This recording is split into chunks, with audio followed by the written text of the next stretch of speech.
just finished doing a bee inspection. It is hot out there, as you can tell. 2 looks really good. So out of the 5 hives, 2 is empty and 3 is full of bees. 2 it's perfect. In fact, I would love to show you. So next couple of weeks I would love to take you out and show you that pitch perfect hive. I've got one of those. I've got another one, it's got not laying, well, I've got one as well, but I've got another one, it's got queen and laying beautifully, plenty honey. And a third one, it's got laying workers. And the whole hive looks a mess. So I tried to sort that out. So I'll give them a week or so, a couple of weeks, and we have a look again. But today I'm doing a honey extraction. So I'll bring you along if you're interested. So nice to take the bee suit off. I've got ready some drinks. In here is actually, it's our apple juice, what we've made last year from this property's apples. So nice and cool. That gonna keep us nice and cool now. We in a room what is fairly cold, so I think I'm gonna be okay now. I have decided to buy another honey extractor. It's an investment, so I thought I got it right. How wrong was I? So I've got the wrong size again. The reason I had to buy another one, this one what I'll just operate in right now, the larger one what we had before, because you know all the frames are different. It all depends what brood box you have, what kind of hive you have. So usually in England in the brood box there are those quite small size frames for honey, and sometimes you have got, for the cedar hive I've got a medium frame for brood, and for the national hives for the brood I've got these large frames what I'm working on now. And what's happened beginning of the season in spring, my hive was so strong, and to prevent swarming I thought, you know, I put another brood box on the top of the existing one, so that might prevent the bees to swarm, so they can just carry on, move to the next brood box, next one up, and just carry on laying. And what actually happened was they started bringing honey to the second brood box. So I think about 3 weeks later after this, when I've done the next bee inspection, I soon realized that literally 80-90% of that second brood box was full of honey. So I knew that I have to extract that honey, you know, because it's not gonna work. So off I went on Amazon and I bought the wrong extractor. So what Alan has done, he managed to actually do a few changes so we can put 2 in instead of 4, because this is actually for the middle frames. So it worked. It's not perfect, but it worked. So that's what we're doing at the moment. And I didn't take all the frames out of that brood box because I wasn't sure if it's gonna work. As you can see, it's breaking as well. So you know, it's kind of working, but it's definitely not perfect because of the balance is not right. So, but yeah, we've done it. In the end, it was successful. We actually had quite a bit of honey, and this honey honestly was so good. I always prefer the summer honey for some reason, but it's just preference. But you know, these are like wildflowers, acacia, so it's absolutely delicious. So yeah, I've managed to have about 5, 6, 7 jars, maybe more. So yeah, I actually am due to do a lot more because the amount of honey is on those hives. It's just amazing. So I've still got so much honey left from previous years, years before. I think I've got a full side of my outside pantry full of honey. When we do the pantry tour, I'll show you honestly. And it's all now, most of them are now Actually, I think it's all crystallized now, what's in the pantry. It's kind of all different colors. It all depends, the year, the variety, the time of the year we harvested the honey. It's just so cool. Absolutely love it. Yeah, another mistake I have done today, I have left the door open, and I think not the window, the door, the big door, the barn, and our door. So we had quite a few visitors, quite a few honeybees coming and taking the honey, and more wasps. So I know this is a big mistake. So next time I'm definitely gonna be very strict. Make sure it's no bees or wasps with us when we're doing a honey extraction, because it is actually quite annoying and can be dangerous. But yeah, it was all successful, and then we had a lovely honey. On that day, I have decided to harvest some chamomile from my garden, the raised bed garden, and they are now happily drying in a conservatory windowsill. So that's another job done. Also, since then I've harvested some of the lavender. Actually, most of them are now gone over. I've still got a bit, so I'm just thinking about what I need it for. The chamomile, I use it for tea, like a bedtime tea, or in my herbal mixture tea. Also, I make cream or salve with it, so I dry it first, dehydrate it or air dry it or freeze dry it, and then I soak it in 6 weeks in olive oil, or you can just fill the jars up literally half full with the dried chamomile and fill the jar up with your preferred oil.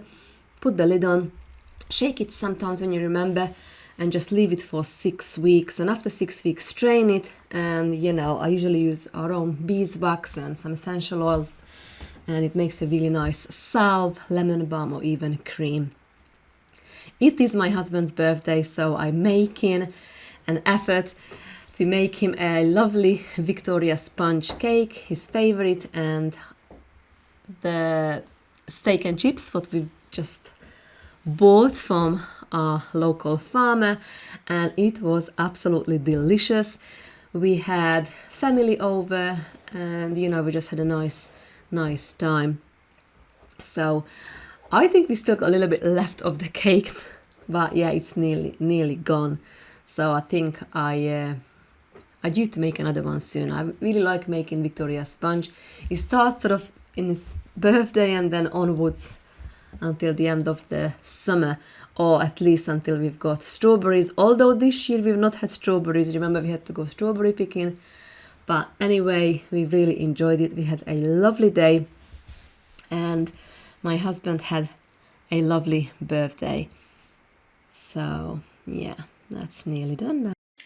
It is my husband's birthday today, so I've made this cake for him, Victoria sponge, his favorite, and I've also picked this lovely bouquet from the garden. So later on I'll make a surprise dinner, his favorite steak and chips, and I would like to make a table pretty for us and put this flower on the top. I will show you how did that go.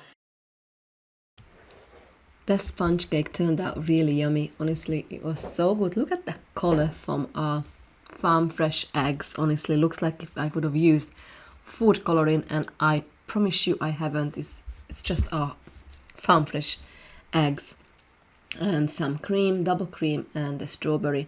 I've also used strawberry jam and strawberry ice cream. I'm just scraping now what I've made a couple of days ago prior to that birthday party. We've had an amazing broad bean. Yeah, I've harvested a lot now. That took us a couple of days.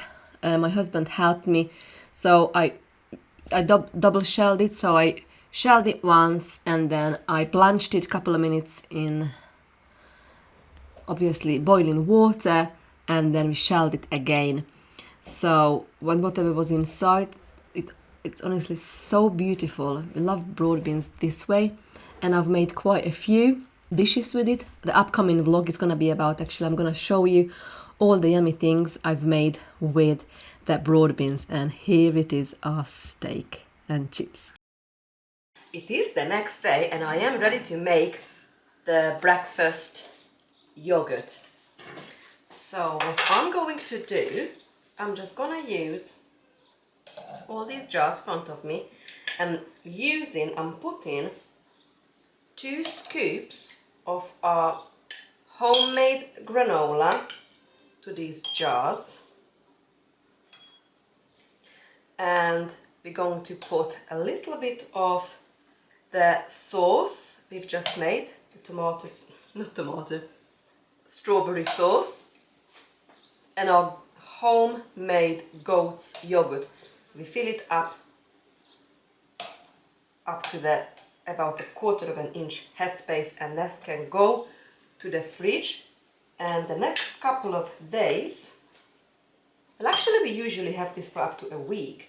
It's still delicious. So just give it a good stir, and then we'd have it as a quick breakfast.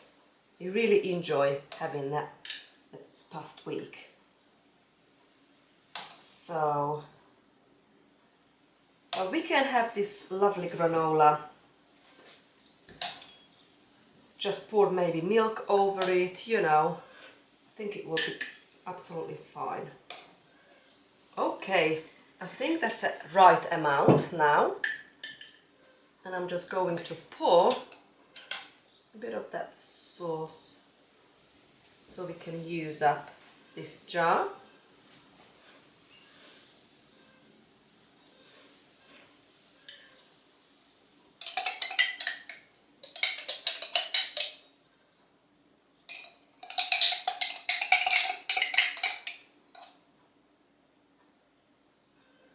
Okay, we short a few, so we can maybe put some of the rosehip jam.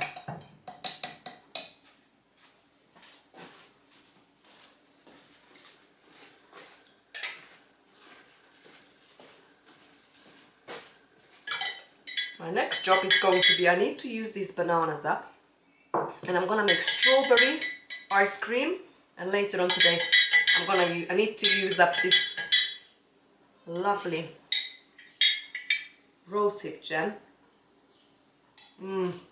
Divine. Okay, I'm gonna make rosehip ice cream as well. My big job today to pressure can those peas, but I'm still halfway peeling all those peas.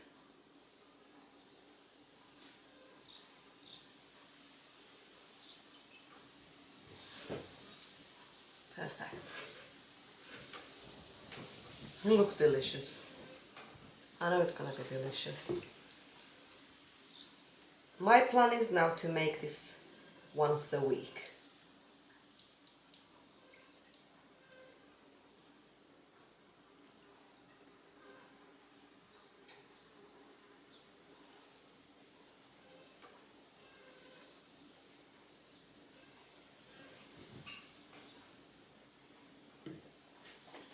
Okay, that was like a perfect amount. Literally. Oh, it's a bit windy now. Well, actually, my washing machine just finished, so it's a perfect time to put the washing out. I'll be dry in no time in this wind.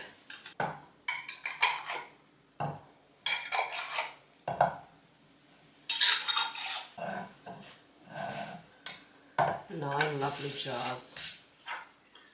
It is the following day now, and I am ready to make pressure canning peas. So the first things first I'm gonna do, I'm gonna weigh all the peas I've managed to shell. So it's on kilogram.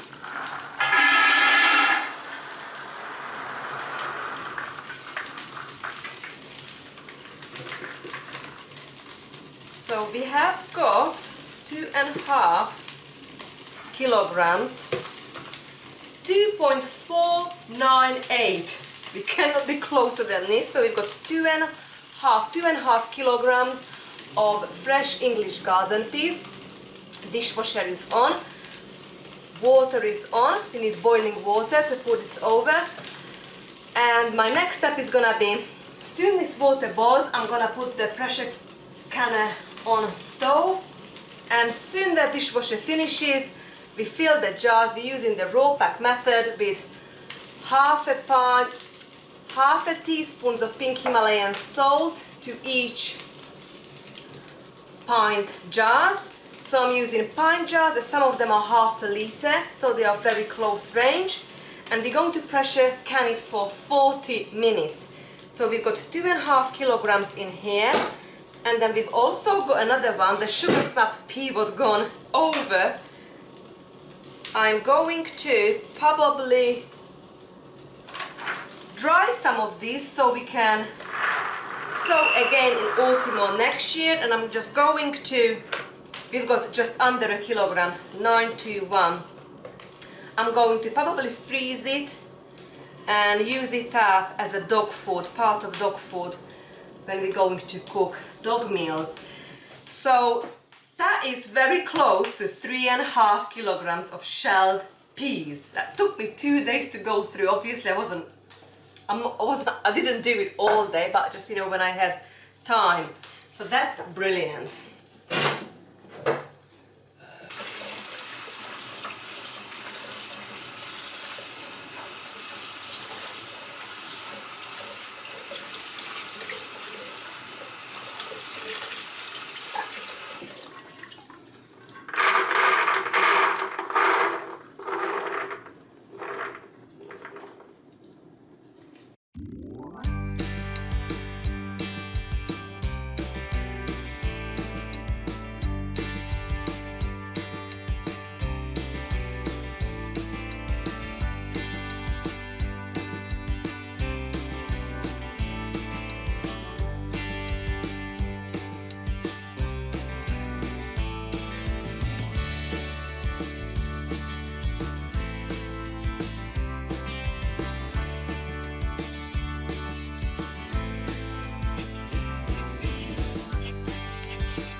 Look at all these beautiful peas are now ready to go on a pantry shelf. We have got now, wow, we've got 1, 2, 3, 4, 5, 6, 7, 8, 9 in here. 9. I think we've got about 15, 16 jars. I am so happy. Absolutely perfect. I cannot wait to try, so we decide if you like the pressure canned peas or not. Well, thank you so much for spending time with me. We have made a great progress again, and I've just actually picked 5 liters of cherry from our cherry tree.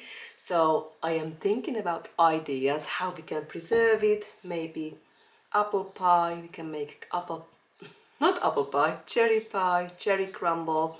Maybe we can make compote, try to make maybe cherry jam. I don't know, I'm gonna look into it. And just eat as much as we can fresh. So I hope you have a wonderful weekend and see you very soon. Bye friends!